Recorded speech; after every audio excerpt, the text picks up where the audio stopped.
আসসালামু আলাইকুম, কি অবস্থা সবার? আশা করছি সবাই অনেক বেশি ভালো আছেন। মাহিনুর ইসলাম মাহিন কথা বলছি। সো আমার বাসা নড়াইল জেলা। সো নড়াইল জেলার অত্যন্ত সুন্দর একটা জায়গা। নড়াইল জেলার আসলে প্রাকৃতিক সৌন্দর্য আসলে বর্ণনা করার মতো। সো আজকে আমার প্রিয় এলাকার যে বিল রয়েছে ওখানে আমি আসছি। সো আমি আপনাদের দেখাবো আমি কত সুন্দর একটা জায়গায় আসছি।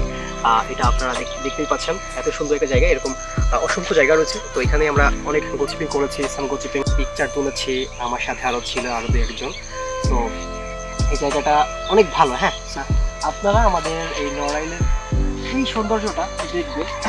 যদিও নড়াইলের কিছু কারণে মানুষ একটু নেগেটিভলি দেখতেছে, বাট সত্যি বলতে সব মানুষ একরকম হয় না। কারণ অনেক সুন্দর একটা জায়গা। আর আমি সম্প্রতি গ্রামের থেকে একটু বাইরে থাকি। আমি ভিডিওটা তাদের জন্য স্পেশালি বানাচ্ছি যারা হচ্ছে ব্যাচেলর বা গ্রামে আসল বাসা, ওরা শহরে গিয়ে ভাড়া থাকে এরকম। তো তাদের আসলে কেমন লাগে এইগুলো যখন মনে পড়ে যে আমরা ছোটবেলায় কুলোই খাইতে আসছি না, মশারির কোলাই যেটা বলা হয়, ওইটা খেতে আসতাম। এরপর এর ভিতরে আসতাম, এগুলো নষ্ট করতাম। পরে জমির মালিক আমাদেরকে দৌড়ানি দিত। এগুলো আমাদের লাইফে, প্রত্যেকের লাইফে এগুলো থাকে। সো আমারও ছিল। সো এটা আসলে অত্যন্ত ইন্টারেস্টিং ছিল বিষয়টা। সো এগুলো আসলে আমি আপনাদের স্মরণ করানোর জন্যই মূলত ভিডিওটা দিচ্ছি। সো এই যে সৌন্দর্যগুলো, এগুলো উপভোগ করতে পারাটা আসলে খুবই ভাগ্যের বিষয়। অনেকে আছে প্রবাসী, তারা কিন্তু এগুলো ভোগ করতে পারে না। সো ওদের কষ্ট আমাদের বুঝতে হবে আর তাদের জন্য দোয়া করতে হবে। আর যারা এরকম গ্রাম থেকে অনেক দূরে থাকেন, তারা আসলে ব্যস্ততার মধ্যেও যদি বাসায় আসেন, এরকম জায়গা যদি আপনাদের আশপাশে থাকে, আপনারা এরকম জায়গায় একটু কুচিপিং করবেন, ঘোরাফেরা করবেন, ভালো লাগবে আপনাদের। বিকজ এগুলাই আসলে মিস করার মতো একটা জায়গা।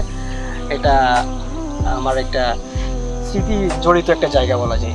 এরকম প্লেসে অনেক সময় গিয়েছে ছোটোবেলায়। এখন হয়তো বা ওটা হয়ে ওঠে না। তো লাইফের বাস্তবতার সাথে যদি আমরা কম্পেয়ার করি, তাহলে দেখা যাবে আমাদের আসলে এরকম কিছু জিনিস হারিয়ে যাবে। আমাদের ছোটোবেলার অনেক স্মৃতি হারিয়ে গেছে। বাট আপনি যদি চান তাহলে অবশ্যই এরকম ছোটোখাটো স্মৃতি ধরে রাখতে পারেন। যেমন আমি অনেকদিন পরে বাসায় আসছি, এসে আমি জায়গা ঘুরতেছি বা একটু এগুলো টাচ করতেছি, এই জায়গাগুলো মানে খুব ভালো লাগতেছে। এবং আমার ছোটোবেলার যে তৃপ্তিগুলো এখন অনুভব করতে পারতেছে, এইটা এরকমই। আপনারা অনেকেই ডিসঅ্যাপয়েন্ট হয়ে যান, চিন্তা করেন যে না, ছোটোবেলায় সব কিছু হারিয়ে গেছে। আসলে সব কিছু হারিয়ে যায়নি, আপনি হারিয়ে ফেলেছেন। তো আপনি চাইলে এগুলো করতে পারেন, নিজের সাথে আবার জড়িয়ে নিতে পারেন। প্রকৃতির এত সৌন্দর্য আসলে উপভোগ করার মতো। সো আমি একটু বেশি কথা বলে ফেলছি মনে হয়। সো এই পর্যন্তই। আপনারা সবাই ভালো থাকবেন। আল্লাহ হাফেজ।